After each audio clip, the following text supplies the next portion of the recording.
പാഴ്സലിൽ gravy കുറഞ്ഞതിന്റെ പേരിൽ Alappuzha താമരക്കുളത്ത് hotel ഉടമയും യുവാക്കളും ഏറ്റുമുട്ടി. ഹോട്ടൽ ഉടമ മുഹമ്മദ് ഉവൈസിനെ ചട്ടുകത്തിന് തലക്കടിച്ച് പരിക്കേൽപ്പിച്ചു. 3 പേരാണ് ആക്രമണം നടത്തിയത്. മനീഷ് മഹിപാൽ വിവരങ്ങളുമായി. മനീഷ്, ഓരോരോ കാരണങ്ങൾ, വിശദാംശങ്ങൾ.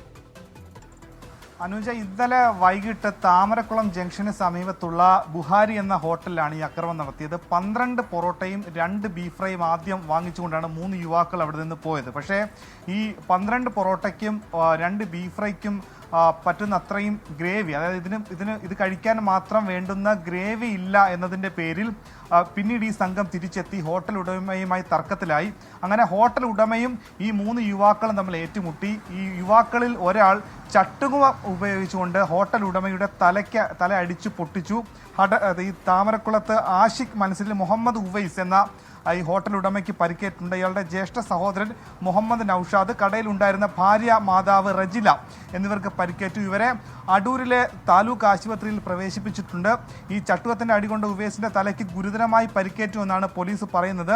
ഈ അക്രമത്തിൽ ഉണ്ടായിരുന്നത് 3 യുവാക്കളാണ്. 20നും 25 വയസ്സിനും പ്രായമുള്ള 3 യുവാക്കളാണ്. ഇവരെ തിരിച്ചറിഞ്ഞിട്ടുണ്ട്. പക്ഷേ ഈ പോലീസ് ഇവർക്കെതിരെ കേസെടുത്തിട്ടുണ്ടെങ്കിലും നിലവിൽ അറസ്റ്റ് ചെയ്തിട്ടില്ല. ഇവർ ഒളിവിലാണ് എന്നാണ് നൂർനാട് പോലീസ് അറിയിക്കുന്നത്. നൂർനാട് പോലീസാണ് ഇത് സംബന്ധിച്ച് അന്വേഷണം നടത്തി ഈ ഹോട്ടലിൽ കയറി അതിക്രമം നടത്തിയതിന് 3 യുവാക്കൾക്കെതിരെ കേസെടുത്തത്. എന്താണെങ്കിലും പാഴ്സലിലെ ഗ്രേവി കുറഞ്ഞു പോയതിനാണ് 3 യുവാക്കൾ ചേർന്ന് ഹോട്ടൽ ഉടമയെയും ഹോട്ടൽ ഉടമയുടെ ബന്ധുക്കളെയും ക്രൂരമായി ആക്രമിച്ചത്.